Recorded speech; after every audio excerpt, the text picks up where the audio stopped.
boys and girls. Welcome back to Children's Church Online. Today we are going to be learning that God is our provider. That means that He gives us everything that we need. We'll read a true story in the Bible about how God gave a group of people some food when they were hungry. Let's start by talking about the best meal that we've had this week. I want you to think back to everything that you've had to eat this week.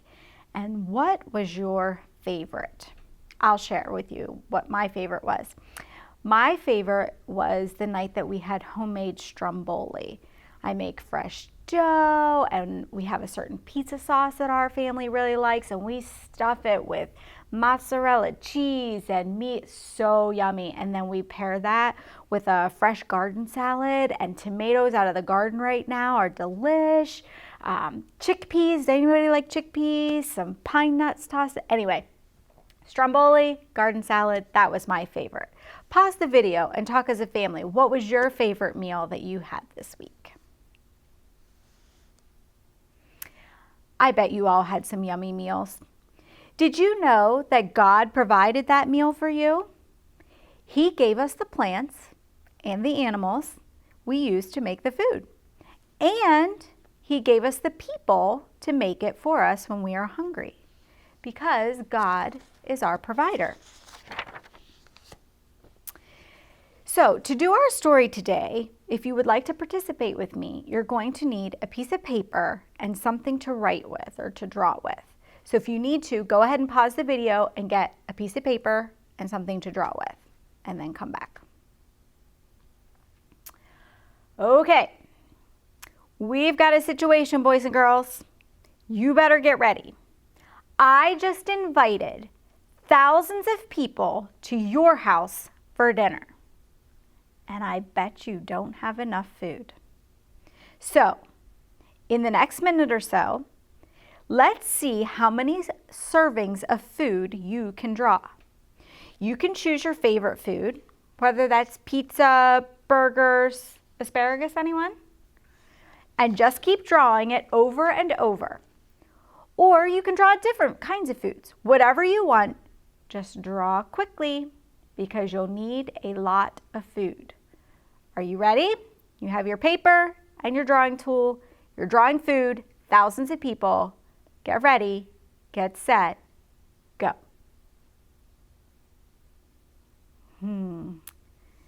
What are you drawing right now? Are you drawing pizza? Pizza would be a good choice if you were going to feed thousands. Maybe hoagies. Subs would be easy. What else? Oh, pasta. Anybody out there drawing spaghetti or macaroni and cheese? What else could you draw to feed? Oh, is anybody making dessert for these people? Anyone drawing cakes or pies or cookies? Don't forget healthy things. They need fruits, vegetables. All right, let's finish up. I'm going to count down, and you need to put your drawing tool down. Are you ready? 5, 4, 3, 2, 1. Drawing tool down. All right. Do you think you drew enough food for thousands of people? We couldn't really draw enough food for all those guests, could we? No. And making real food for that many people? That would be impossible for us to do. But God is our provider. So when this situation happened to Jesus, it was no problem. Today's story, I'm going to read to you from the Jesus Storybook Bible. So let's begin. There were once 5,000 tired and hungry, and probably very grumpy people, sitting on a hillside waiting, wanting their dinner. They'd come to hear Jesus that day. They came before breakfast, stayed all morning, all afternoon, and way past dinner. No one had meant to be out there that long, but that's how it was listening to Jesus, as if time didn't exist. People could listen to Jesus for hours. And on this particular day, that's just what they did. But they hadn't brought enough food. And they couldn't just go and buy themselves a burger and fries to go because, of course, they were in the middle of nowhere. And really, that kind of food wasn't invented yet. What would they do? Jesus' friends had an idea. Let's send everyone home for dinner.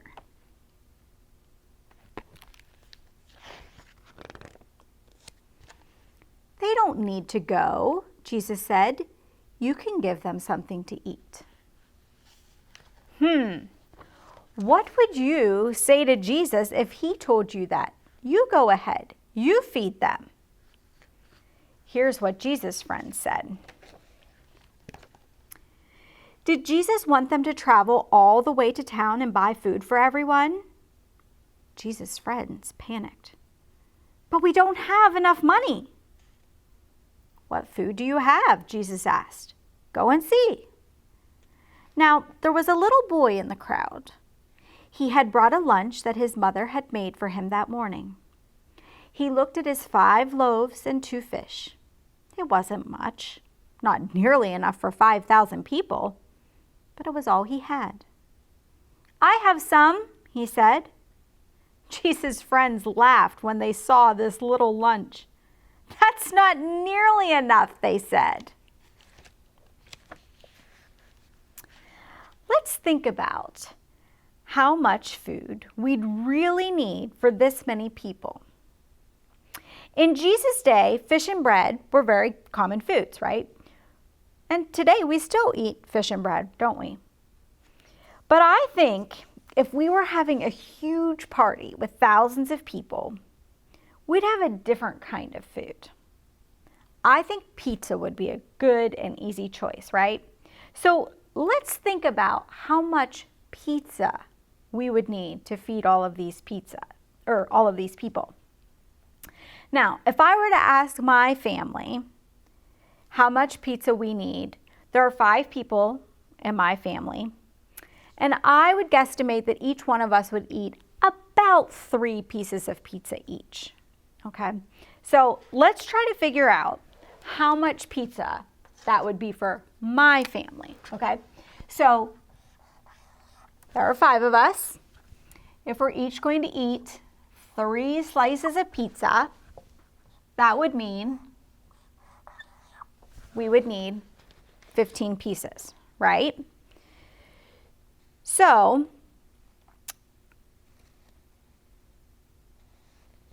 that's how many slices we would need. Now, what if we multiply the 3 slices times 5,000? Because there's only 5 people in my family, but we're talking 5,000 people.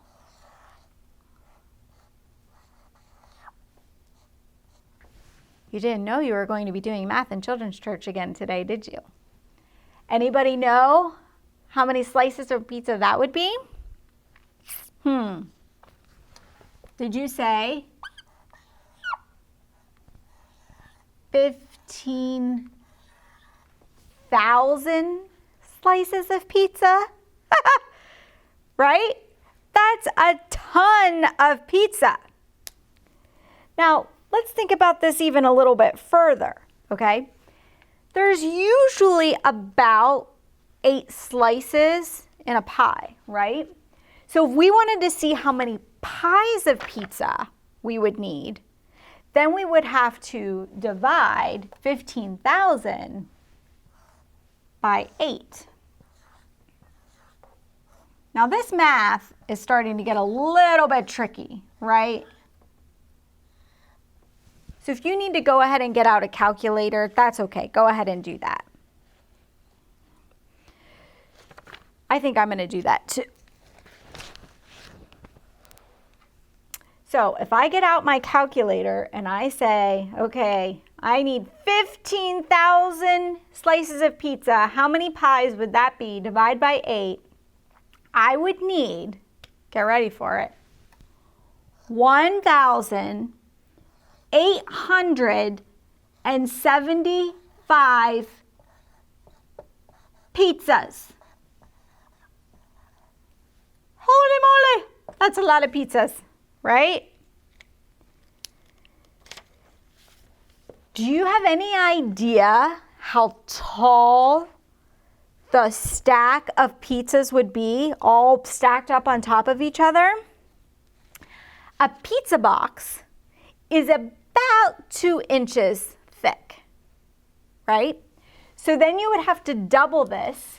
So you would take your 1,875 and multiply times 2 inches.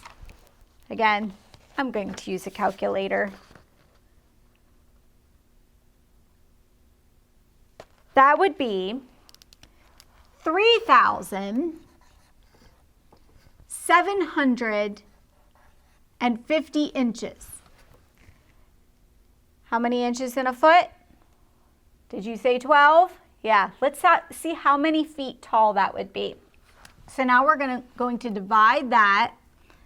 Actually, I can just erase this. We're doing some serious math in Children's Church today, boys and girls. Divide that by 12. I'm going to pull out my calculator again.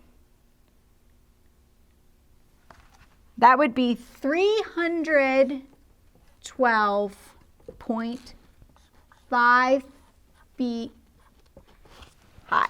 Now, let's think about that for a minute. Do you know how tall you are?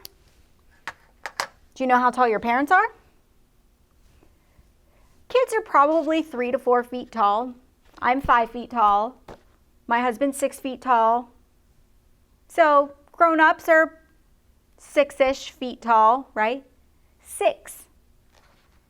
This is 312 feet tall. That's how tall it would be to get all those pizzas stacked up on top of each other in order to have enough pizzas to feed the 5,000 pizza. We won't even talk about how much that would cost. That math would probably just be ridiculous, right? All right, let's go back to our story.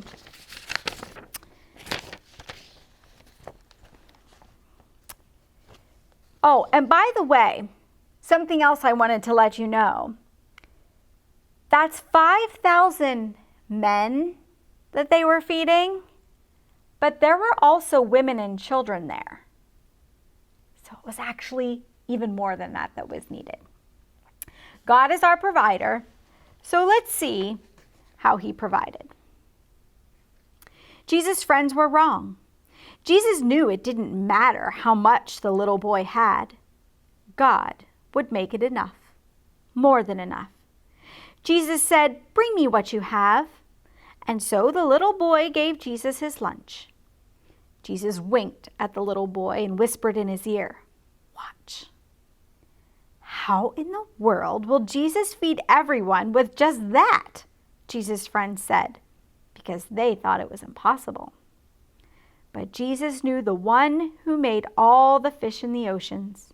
And Jesus knew the one who in the very beginning had made everything out of nothing at all. How hard would something like this be for someone like that?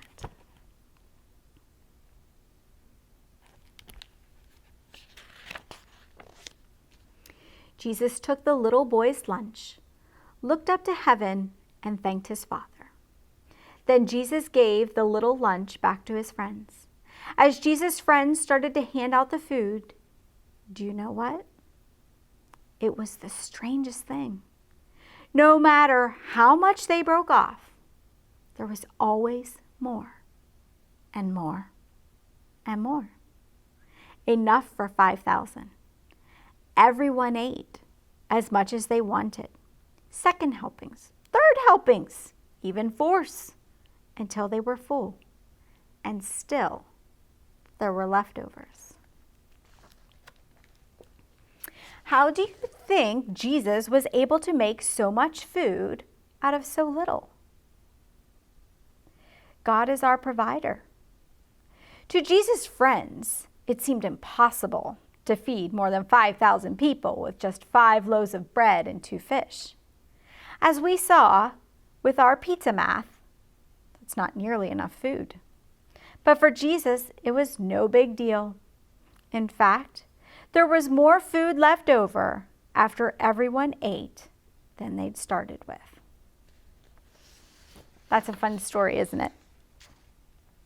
So today we're learning about God being our provider.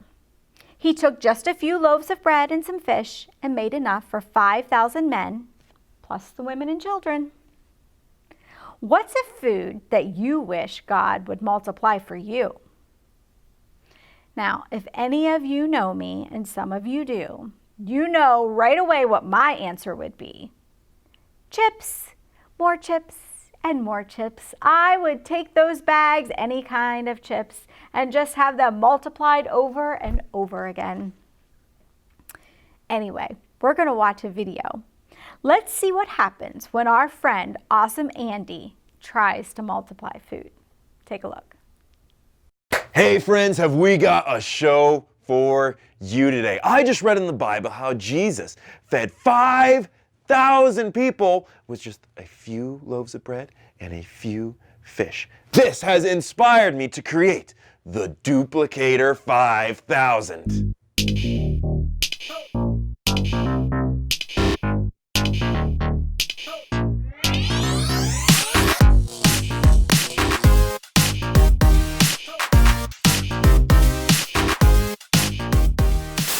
Wow, 5,000 people is a lot of people. It was an amazing miracle. That's why I wanted to build the Duplicator 5000, a machine that will make 5,000 copies of no matter what I put inside it. It'll be amazing. But before we begin, a quick apology to those of you who built last week's invention, the gas-powered swing set. Who could have guessed it would be more of a catapult than a swing set? Not me. I hope you enjoyed your free skydiving lessons though. Anyway, let's get back to the Duplicator 5000. You might be asking yourself, Andy, why do you want to build a Duplicator 5000? Well, let me tell you. I have Bible study this week and it's my turn to bring the snacks. So I thought, hey, instead of buying a bunch of cookies, I'll save some money and just duplicate one cookie into an entire pan of cookies. I thought about trying it with fish first, but that might get a little stinky. Anyway, enough of that. Let's get started. 1, 2, 3, 4.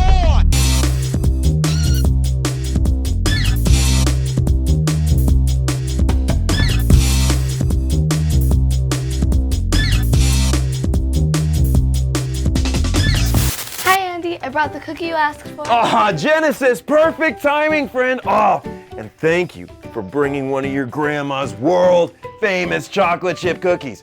We're gonna put it inside my Duplicator 5000 and use it to make a whole bunch of cookies. So many cookies! Wait, what? You see, last week we learned how Jesus took a few loaves of bread and a few fish and used them to feed 5,000 people. This inspired me to build the Duplicator 5000 because I want to be living like Jesus. Now, we're gonna put your grandma's cookie in there, duplicate it, and I'm gonna take all these cookies to my Bible study friends. Oh, but like when the Bible says to live like Jesus, it doesn't mean to duplicate food. Oh, but Genesis, come on. We're just making cookies. What could possibly go wrong? Explosions. Explosions could happen. Remember what happened to your old workshop?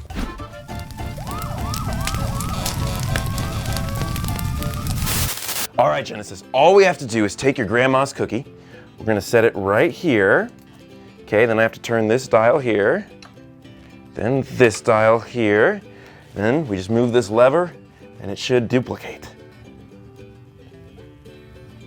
Oh, Something's happening. I know, this might actually work. Where did the cookie go? Yeah, I don't know. Where did the cookie go? Whoa! Andy! Andy! Oh no, where did you go? Andy! Hello? Andy, are you safe? I think so. Where are you? I'm in Greece, I think.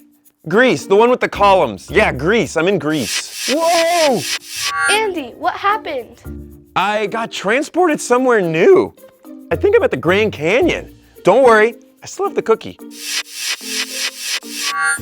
Andy, why do you keep on getting zapped to different places? I don't know, I just built the thing. I don't understand how it works. Ooh, coconut stand. No, Andy, stay on the phone. You need to help me figure this out. Hey Genesis, I traded your grandma's cookie for a coconut. It's delicious. I think I can stay here for a little bit. Andy, we're bringing you home now. Now please tell me what to do. Okay, fine. There's a reset button on the Duplicator 5000. Go ahead and press that and I should come back. What? Really? That's it? Yeah, I've always put in a reset button into my new inventions just in case something goes wrong. Yeah, just in case. Okay, here it goes.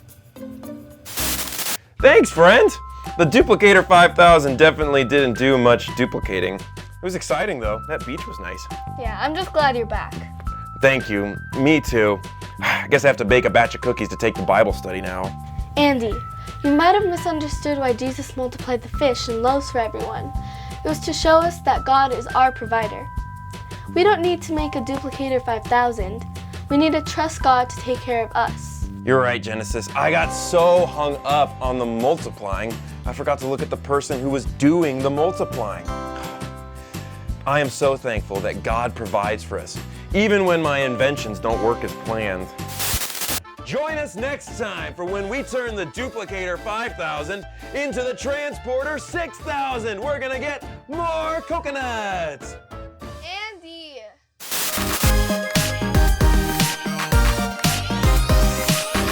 Ooh, I like it. What was wrong with Andy's plan to duplicate food?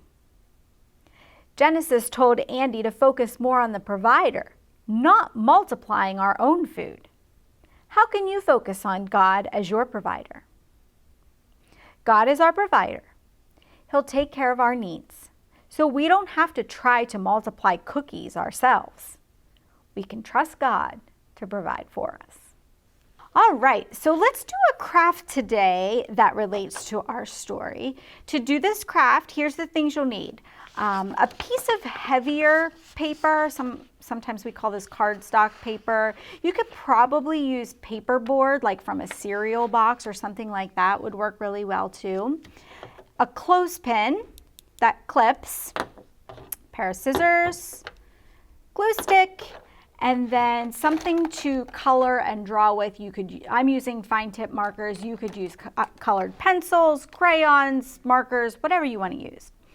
So, as you know, today's story, one of the things we talked about was fish.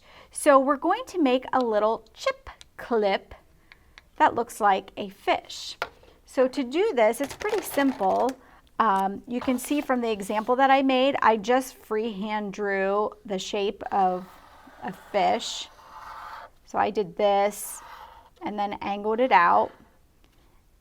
And then you can decorate your fish right on that paper. The one I made at home, I chose to do zigzags, but you could also make a polka dotted fish, would be kind of fun to be creative.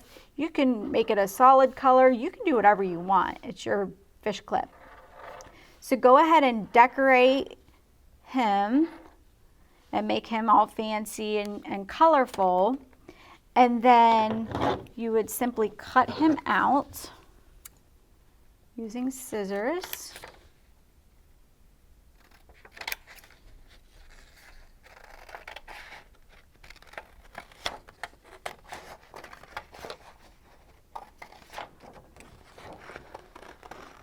I'm kind of doing this quickly. At home, I took a little bit more time and tried to do a nicer job, and actually my daughter Molly helped me color him. And then you would take your clothespin and put your glue on there and then just fasten him on. And then what I did to let him dry was I flipped it over like this and left it dry overnight. So you can see that mine is really stuck on there. And now I have a cute, fancy chip clip for my chips. You could also, if you didn't want to do a fish, you could do a piece of bread from the story, or you could do a basket, like the basket that the boy had the fish in the bread in. So have fun and make a little chip clip. So when you think about the leftover food you have in your house, like partially eaten bags of chips, what does that show you about God? God is our provider. Yeah. And He gives us lots of yummy kinds of food. Sometimes God even provides leftovers. He provided 12 baskets of leftovers when He fed 5,000 people with just a few loaves of bread and some fish. When we have leftovers, we can seal the package with our chip clips as a reminder of how God provided for people in the Bible and for us today. I hope to see you again next week. Bye-bye.